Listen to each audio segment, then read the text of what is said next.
Hola, muy buen día. Esperando que se encuentren muy bien, chicos. El día de hoy vamos a ver la introducción al tema a las generalidades de esta materia que es Química Analítica 2.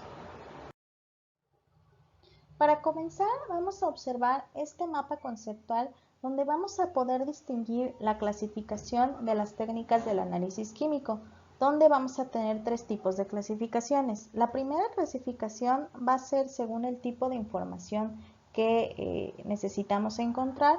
En la siguiente clasificación vamos a tratar la parte de la escala de trabajo, es decir, que podemos tener microanálisis cuando la cantidad de muestra es pequeña o macroanálisis cuando tenemos una cantidad mayor de muestra o trabajamos con cantidades industriales.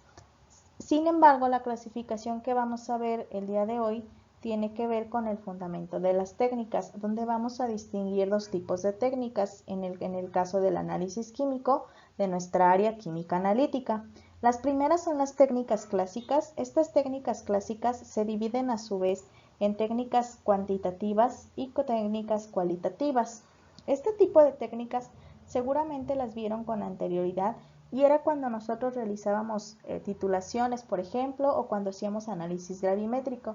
Estas son las técnicas clásicas que aún siguen utilizadas, sin embargo, algunas de ellas, esas técnicas ya se encuentran en desuso, pues han sido sustituidas por las técnicas instrumentales.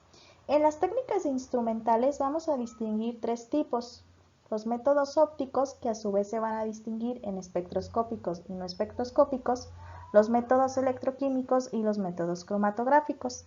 En esta materia nos vamos a enfocar específicamente en los métodos ópticos, tanto espectroscópicos como no espectroscópicos. ¿Qué es el análisis instrumental en la parte de química analítica? El análisis químico consiste en el estudio de la materia con la finalidad de obtener información cualitativa y o cuantitativa, es decir, identifico y además puedo cuantificar de uno o varios componentes de una muestra. En el análisis instrumental, este procedimiento se lleva a cabo con instrumentos especializados o equipos que nos auxilian a esta identificación o cuantificación. Por eso se denota dentro del área de química analítica análisis instrumental, a todo aquel análisis que requiera un equipo justo para su determinación. ¿Para qué uso el análisis instrumental? Los instrumentos se utilizan además de identificar o cuantificar alguna característica o propiedad de un analito que no va a poder ser identificada por otros métodos clásicos o que bien no puede identificarse por medio de los sentidos. Un ejemplo clásico de esto es un potenciómetro. Si nosotros tenemos una solución de ácido clorhídrico, podemos conocer su concentración. Podemos ver y saber que se trata de ácido clorhídrico. Sin embargo, si yo quiero medir el pH específico, no puedo hacerlo mediante los sentidos. Es decir, que si yo veo un frasco con ácido clorhídrico, no puedo determinar su pH con exactitud. Si bien sé que se trata de un pH ácido por tratarse de esa sustancia, no puedo saber numéricamente hablando cuál es el pH específico de esa muestra. Para eso utilizo un potenciómetro, es decir, es una propiedad que es el pH que se está utilizando para identificar, en el caso, el potencial de hidrógeno, que es una característica o propiedad de ese analito y que no puede ser identificada por medio de los sentidos. ¿Qué diferencias existen entonces entre los métodos clásicos y los métodos instrumentales?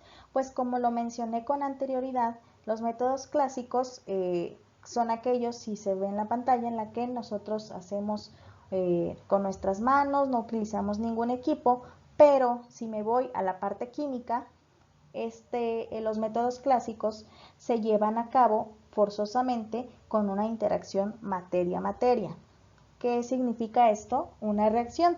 Por ejemplo, una titulación ácido-base, si fuera ácido fuerte, es un ácido fuerte más una base fuerte y me va a dar sal más agua de manera común. Esta reacción se lleva a cabo con un titulante, con un indicador y entonces después de observar un vire que me indica que la reacción se encuentra en equilibrio, pues puedo realizar la cuantificación. pero forzosamente necesito en este caso que se lleve a cabo esta reacción. Si no hay reacción, no hay método. En el caso de los métodos instrumentales, no requerimos una reacción, pero necesitamos que haya una interacción materia-energía. ¿Quién proporciona la energía? Pues el equipo proporciona la energía para que con la muestra se genere una señal analítica. Esta señal analítica no la puedo yo ver porque no es una propiedad que no puedo distinguir con mis sentidos, pero que un equipo especializado, llámese un espectrofotómetro, un equipo de absorción atómica, un flamómetro, un refractómetro, un polarímetro, sí va a poder identificar y me la va a traducir en algo que yo sí pueda identificar para poder cuantificar la muestra. Entonces, ¿cuáles son la clasificación de los métodos instrumentales ya a detalle? Como vimos en el mapa conceptual, tenemos algunos clasificación de los métodos instrumentales, que son los métodos electroquímicos. No los vemos en esta materia, pero los ven, me parece que en el siguiente semestre, que conllevan la medida de alguna propiedad eléctrica. Los métodos espectrofotométricos, que sí vemos en este semestre, y se basan en la medida de alguna propiedad de la radiación electromagnética tras la interacción de los átomos o las moléculas del analito con esta radiación, que puede producir en algunos casos algún tipo de excitación, transición electrónica, etc. Hay un grupo misceláneo que también se le llama a los métodos no espectrofotométricos, que implican la medida puede ser la relación carga-masa, que es un espectrómetro de masas, la velocidad de desintegración radioactiva, el calor de reacción, la conductividad térmica, y está en negritas porque en el caso de este grupo, los que nosotros vemos es la actividad óptica por medio del polarímetro, la polarimetría, y el índice de refracción por medio de la refractometría, que son las dos técnicas instrumentales que nosotros nos competen en este semestre. Finalmente, los métodos de separación o métodos cromatográficos que no nos competen, pero son muy importantes, no nos competen en esta materia, pero son muy importantes para su desarrollo como químicos farmacobiólogos, son los métodos de separación o cromatográficos. Cuando se desarrollaron estos métodos, su primera finalidad era únicamente la eliminación de interferentes y la identificación o separación de mezclas. Sin embargo, son métodos de separación, pero también son métodos actuales de cuantificación. El procedimiento general de un análisis instrumental se observa en pantalla. Y por lo general, no importa la técnica, todas las técnicas que vamos a ver van a tender a seguir el mismo proceso, claramente en su propio equipo. Primero es una fuente, que es una fuente de radiación que emite una señal que llamaremos señal estímulo. Al pasar por la muestra, esta señal estímulo se convierte en una señal analítica, ya debido a aquí se genera la interacción materia-energía.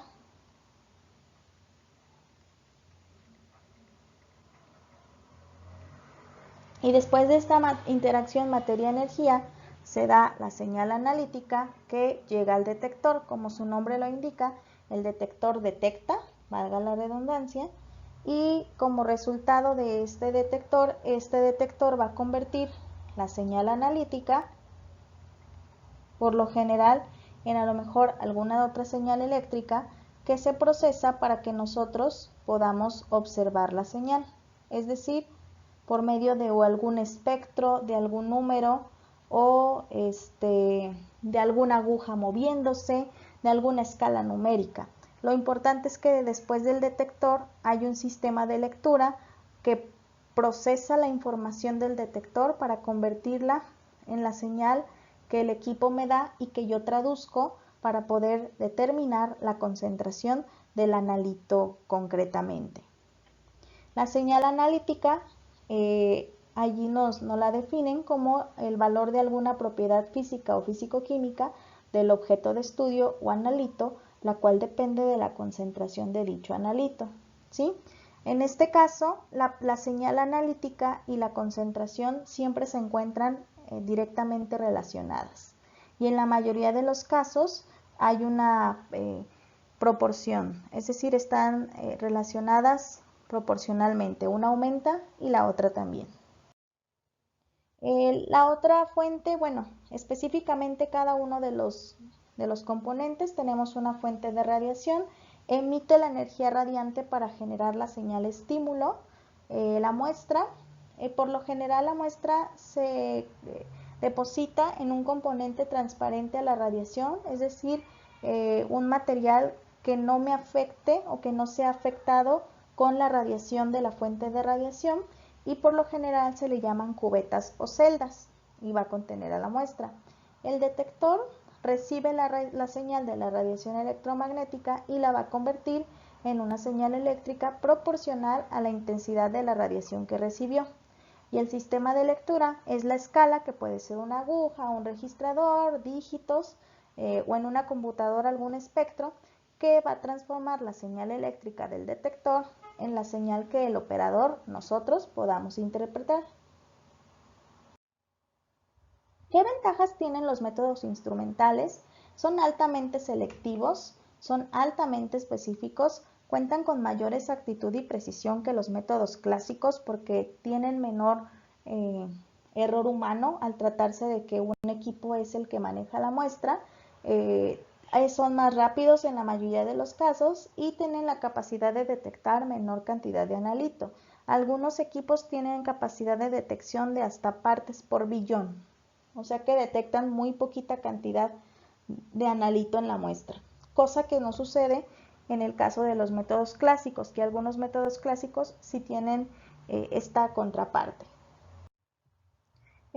Los métodos analíticos tienen algunas propiedades. En la imagen vemos la precisión y la exactitud. Son partes importantes cuando se trata de métodos analíticos porque la precisión y la exactitud van estrechamente ligados con la confiabilidad de un método analítico, es decir, qué tan real es mi dato o mi concentración del analito. Tenemos algunos otros términos, la sensibilidad, que la vimos en las ventajas de los métodos analíticos, que es la capacidad para detectar o determinar pequeñas concentraciones de analito en la muestra, y la selectividad, que es la capacidad de un método para originar resultados que dependan de forma exclusiva del analito para su identificación o cuantificación en la muestra. Y la fiabilidad es la capacidad de un método para mantener su exactitud y precisión a lo largo del tiempo. Aquí tenemos algunos ejemplos de técnicas instrumentales. En este caso tenemos las ópticas, que como ya vimos se dividen en no espectroscópicas y espectroscópicas. Las no espectroscópicas que nosotros vamos a ver son refractometría, polarimetría y turbidimetría y nefelometría. Las espectroscópicas que vamos a ver en esta materia es UV visible infrarrojo, absorción atómica, emisión atómica y fluorescencia atómica. En el caso de las electroquímicas, magnéticas, térmicas y radioquímicas, no nos competen en esta materia. Sin embargo, es importante pues, que conozcamos los términos o que existen otras técnicas que en su momento ustedes conocerán y manejarán. Finalmente, bueno, ya para finalizar, tenemos algunos conceptos importantes que son básicos en el área de química analítica y que es sumamente importante que ustedes siempre tengan presentes. El primero es analito, que es la sustancia que se determina en el análisis, muestra, que es la parte representativa del sistema material de objeto de estudio, operaciones básicas de laboratorio, que son las técnicas aplicadas en la preparación de la muestra para su análisis, un problema analítico, que es una situación que se resuelve conociendo la composición de una muestra. Química analítica es el área en la que identificamos o cuantificamos los analitos, y un proceso analítico es un conjunto de etapas que comienzan con la definición del problema y terminan con la obtención de resultados que satisfacen las demandas recibidas. La técnica analítica es el medio utilizado para llevar a cabo el análisis químico. Y bueno, esta es la bibliografía que consulté. Y bueno, les agradezco su atención y les recuerdo ir a la actividad en la plataforma de Classroom relacionada con este video. Muchas gracias.